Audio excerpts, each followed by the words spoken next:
What's up, guys? Rome with the Tennessee Progressive League, coming to you with a podcast today. And I do apologize if it does sound a little crazy. Working a little guerrilla style bare bones today, if I can speak. Today is September 28th, and basically I felt the need to come talk to you guys today in regards to our ongoing series of microaggressions. I know the previous one we had was about the term ghetto and what that means, and the way that's used is sort of like a microaggression. How the term ghetto is really a political term. It's not necessarily something that is descriptive, although it has come to mean that, and you should know the basis of that term before you are going to use it to describe people or places. But moving away from that, today we're coming with a microaggression, and this one is actually inspired by the words of Marsha Blackburn. And if you don't know who Marsha Blackburn is, she is the elected Tennessee official. She is in the Senate, and I guess the best way I could describe her is she is delusionally supportive of President Trump. I've never really heard her say anything against anything that he's ever said or done. So, I guess she doesn't want to bite the hand that feeds her, as it were. But the reason I'm bringing her up today is usually she just says, just really off the wall, crazy things. I've even on her Facebook page, I've even said that it almost seems like she just has like a word bank that she draws from, and then you just basically throw a dart, hit the word that constructs the sentence, almost like a Mad Libs project or something of that nature. But anyway, what she said in regards to the SCOTUS or Supreme Court nominee really irritated me, I guess would be the best way to say, annoyed me. And the reason it is because it's definitely a microaggression, and I'll go into that more so here in a second. But it's just the way that she knows what she's saying. She knows the way that's going to be perceived by her supporters. And basically, and this is from her Facebook page, not that I want anyone to go check it out, but if you want to see for yourself, you definitely have that option. So what Marsha Blackburn says is that one of the reasons that the new SCOTUS nominee is going to have a tough time is because she's a woman of faith. So, woman of faith. So, what does that mean when you say that? Well, some people would take it as, oh, she's saying this person has faith. They believe in a higher power. They believe in a deity.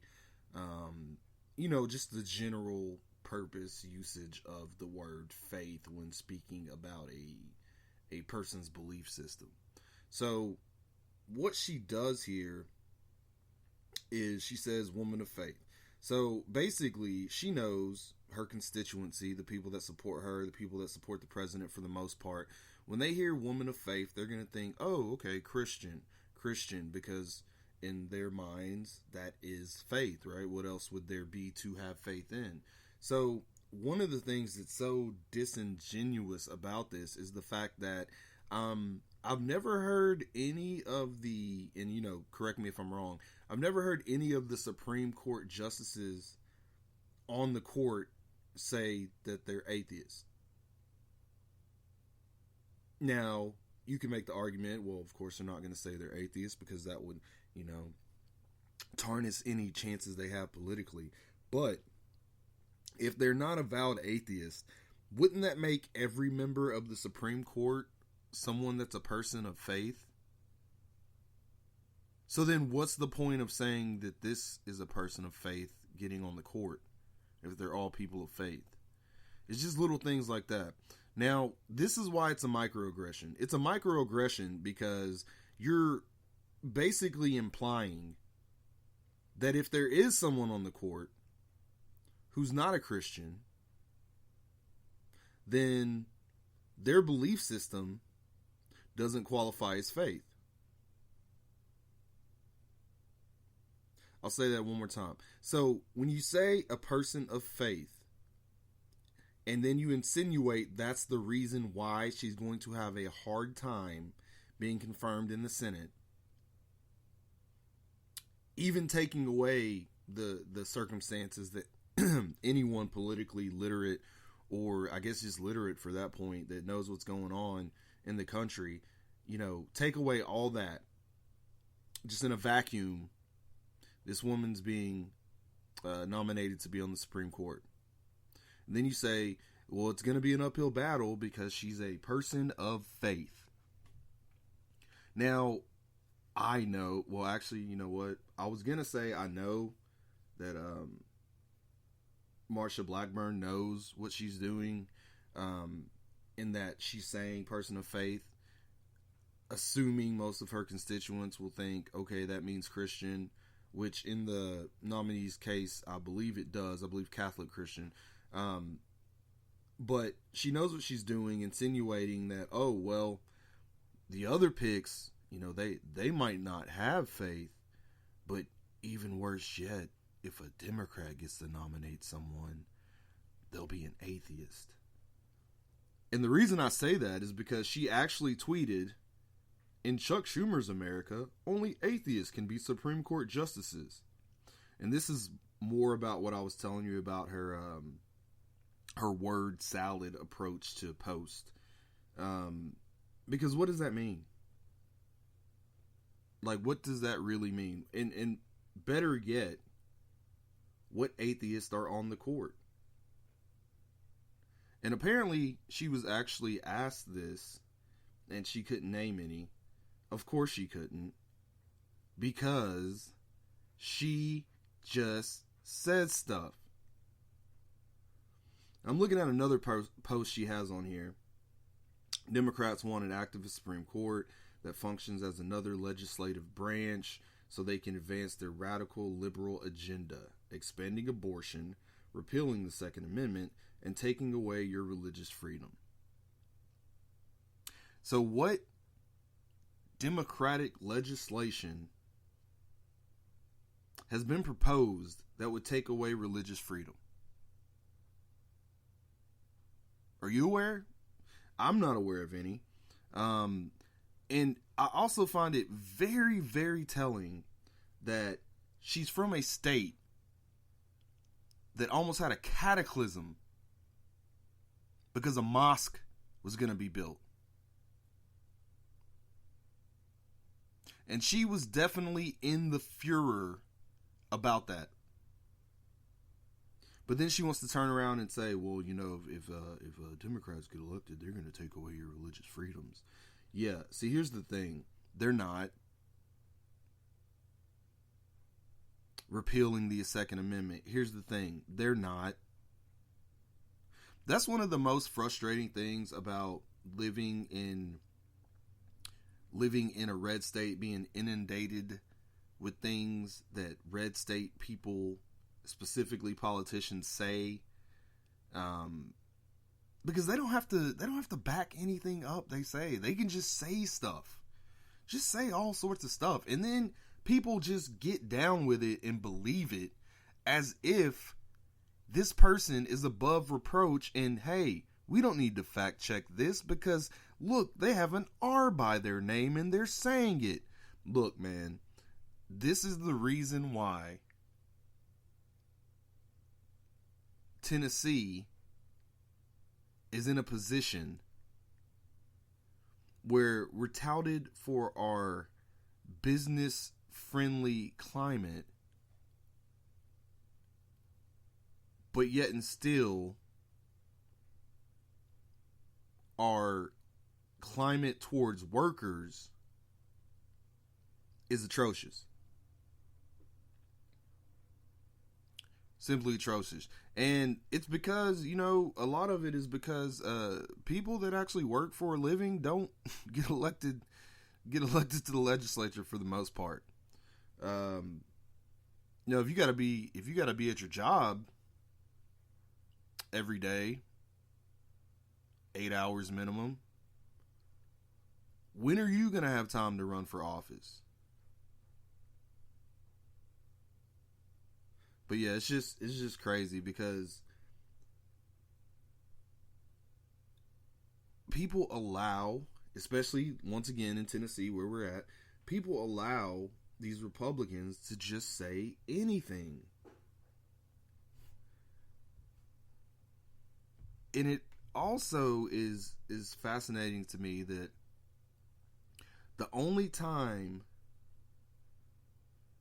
womanhood is expounded as a virtue in the Republican Party, at least in Tennessee, from my understanding, I haven't really seen it be that much different in the rest of the states, but it seems like the only time they can espouse being a woman as a virtue is in trying to say somehow the Democratic Party is using that against them. Now, this is usually framed in, oh, I don't support policy A, so now the Democrats are saying, oh, you're a woman, you don't support this policy. And then the retort is, well, as a woman, I should be free to choose how I want to, blah, blah, blah. And that's true. Everyone should be able to choose, who they want to follow politically. But at the same time, just because you choose to follow something doesn't mean people from the outside can't look at it and say, okay, these categories are helped by this policy. Measurably, we can see women are helped, or people of a certain economic status are helped, or people of a certain national origin possibly are helped, or people of a certain race are helped. And we have we have these statistics that show you that, and we can show you how it's helped. And that supposedly is bad, right? You're not supposed to target who you help. But then when you look at it, the policies that are put forth by most Republicans, specifically in the state of Tennessee, only help a specific group of people. But that's not bad, somehow, some way.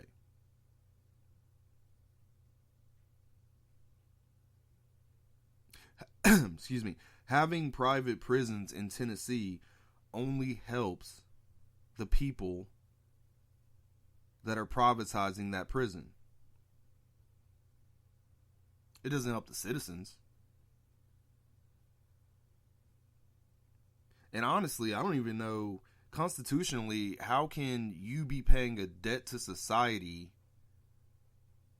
via a private institution that's making money off of that?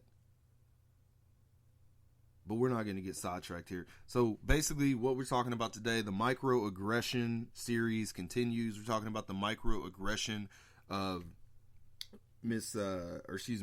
Senator Blackburn, saying that having someone that is a woman of faith on the Supreme Court is highly important. And that's why the Democrats will try to block it, because she's a woman of faith. And once again, not to go back over territory we've just covered, but to call her a woman of faith, insinuating that everyone else on the Supreme Court isn't a follower of some faith,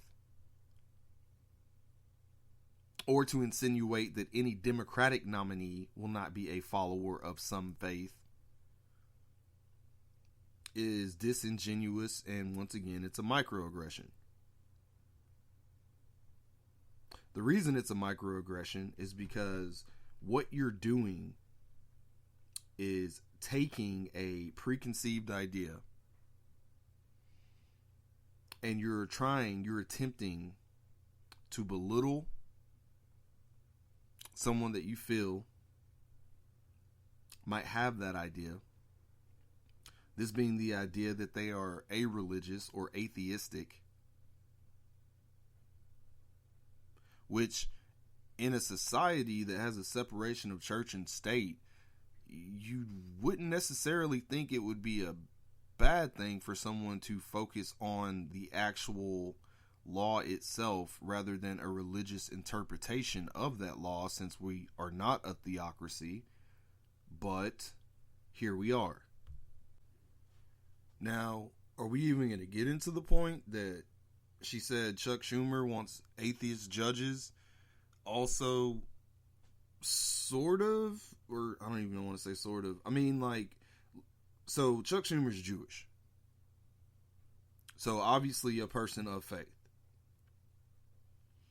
Was her saying that he wants atheist judges a swipe at that? I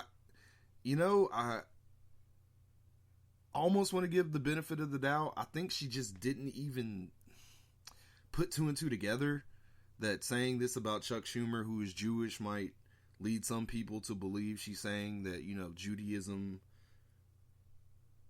is an atheistic religion. I don't know. Maybe that's a reach. But as a senator, I do think you should know how that might look and how that might be perceived. But then again, maybe she did, and maybe that's the point. Maybe the point was, let me say it like this. Once again, red meat for the base. They'll love it. I can always walk it back later. I don't know. Like I told you, if you go to this woman's Facebook page, Senator Blackburn's Facebook page, it's just a whole bunch of crazy stuff being said.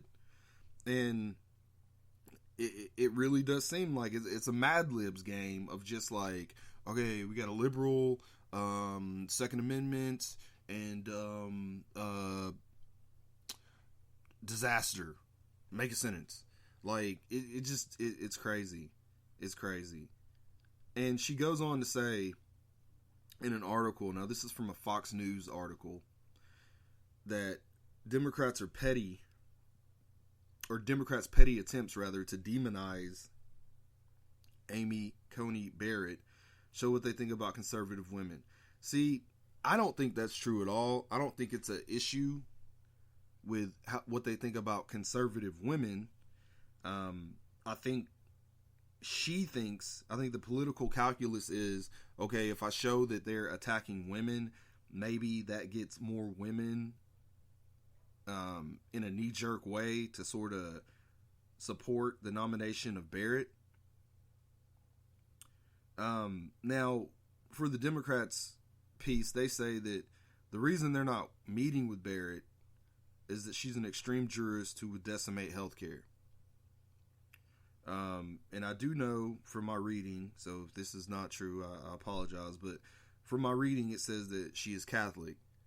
So when they say decimate healthcare, I would be interested to see, go flesh that out a little bit, unpack that. Because are you saying that she's going to have issues with like contraceptives being covered and things of that nature? Or are you saying that she doesn't believe in the Affordable Care Act at all?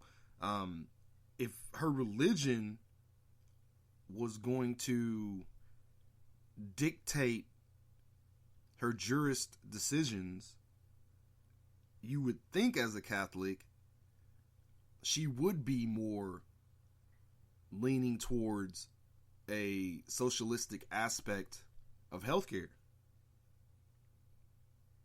But they cite her conservative credentials to say they think she would be a threat to healthcare and abortion rights. I'm not, I don't want to put this. I'm not as concerned with her because I don't think that the vote will happen. I don't think the vote will happen. However, I do remember a time when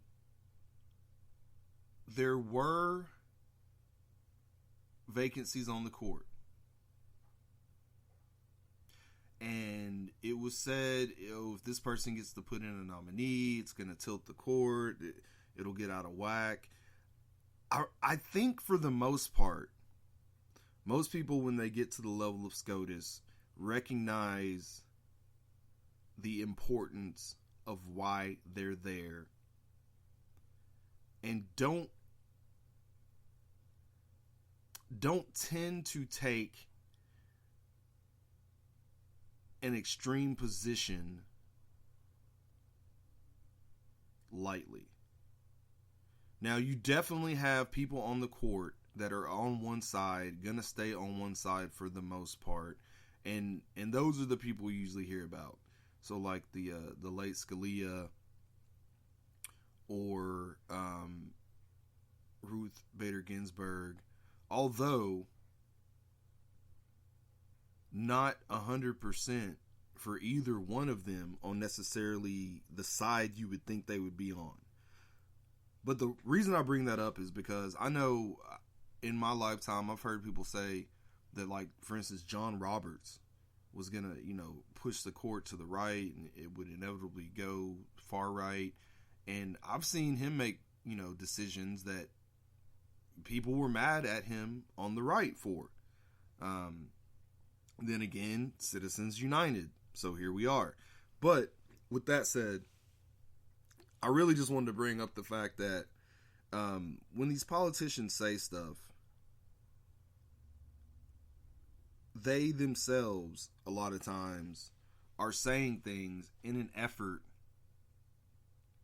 to denigrate the opposition. Now, both sides do it, but here's the difference. When a Democrat denigrates a Republican, says something bad about a Republican, it generally isn't speaking to their actual character or their morals.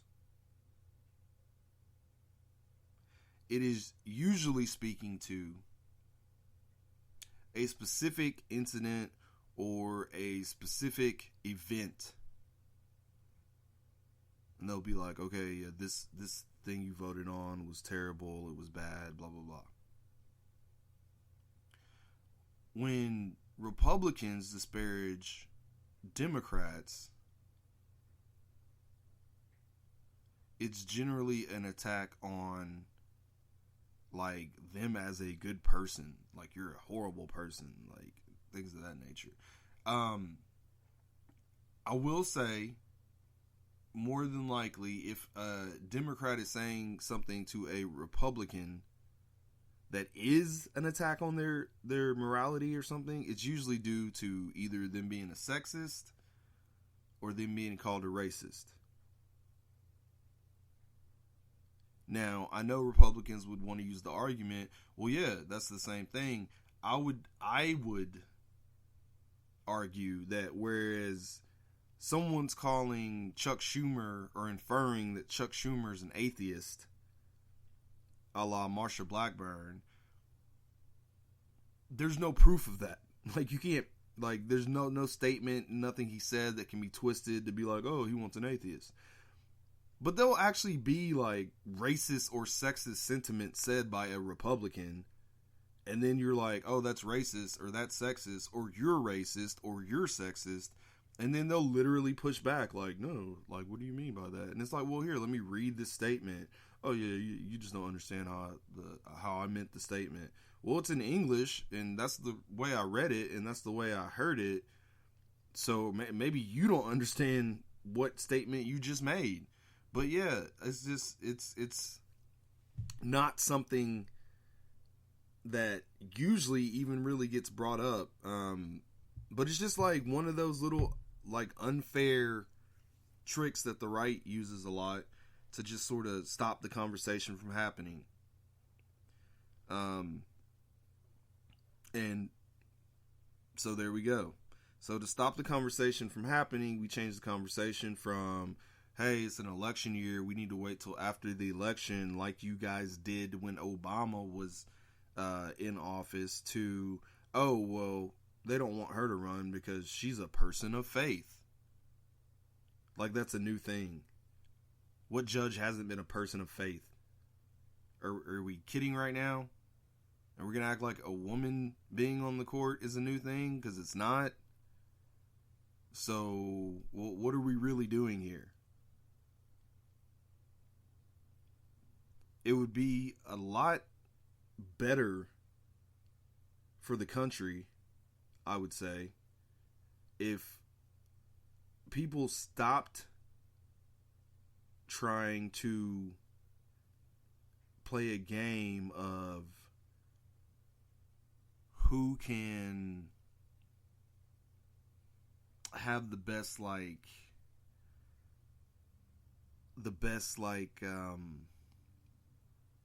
insult, or like the best the wittiest little put down.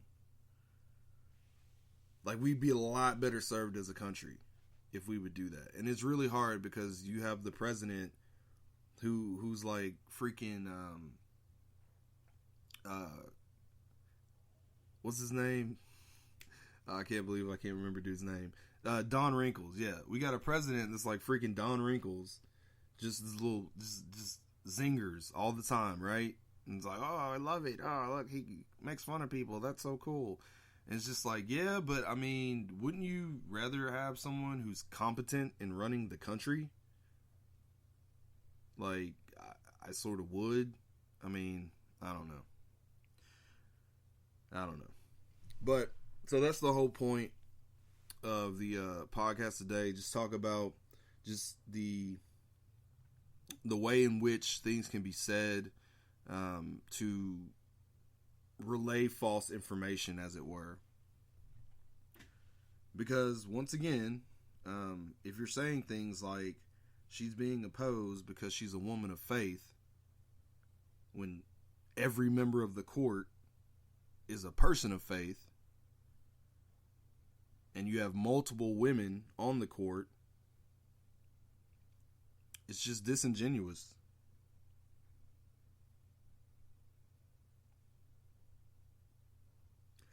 So, with that said, I do appreciate you guys staying with me. Like I said, this was sort of a extemporaneous guerrilla recording, so I do apologize about any sound issues that you might have, or if it does appear that I'm sort of rambling, because there has been no script for this, as as I'm sure you can hear. So I just basically, it was something I wanted to talk about, and just, be careful of who you listen to, and just listen to what they're actually saying, and just try to pick up on the little verbal miscues or whatnot. So if you're being told something that is not necessarily true, or being told something to get you to view something a certain way, you'll be able to look at it through, a more critical lens. Now, you might get some information, told in a sort of shady, Blackburnish way, and the information's still valid. They just are, really bad at getting their information across. That could be possible, but in this specific instance, it's very unlikely that she does not know what she's saying in this instance. But like I said, it's possible, because if you go to her Facebook post, like I said, it's like a word jumble. But this is Tennessee Progressive League. Glad you guys were checking in with me today. Keep posted, or keep checking Tennessee Progressive League Facebook page. We're on Twitter, Tennessee Progressive League as well. Also on Instagram. All the links should be available on all the social medias. Coming soon. I think we're going to get a Patreon set up. Hopefully that'll enable us to do a little bit more. You can also get the links to the podcast or any videos or whatnot on the Noville Podcast Network website as well, and that is Noville Podcast Network. I believe it's Noville-podcast-network.com actually. But keep up with us, keep up to date. If you guys have any thoughts, ideas, suggestions, you can always hit us up on the Facebook page, noville.podcast.network@gmail.com. We're always looking for people that have an interesting story to interview, small business owners, people of that nature, or if you just had a interesting life, or an interesting event or something like that happened to you, or something you want to make people aware about, contact us. We would love to speak with you. And I appreciate you guys listening. I appreciate your time. I want to give a special thank you to everyone that has helped get Noville up and going and the Tennessee Progressive League up and going. And I thank you, and you guys have a wonderful day.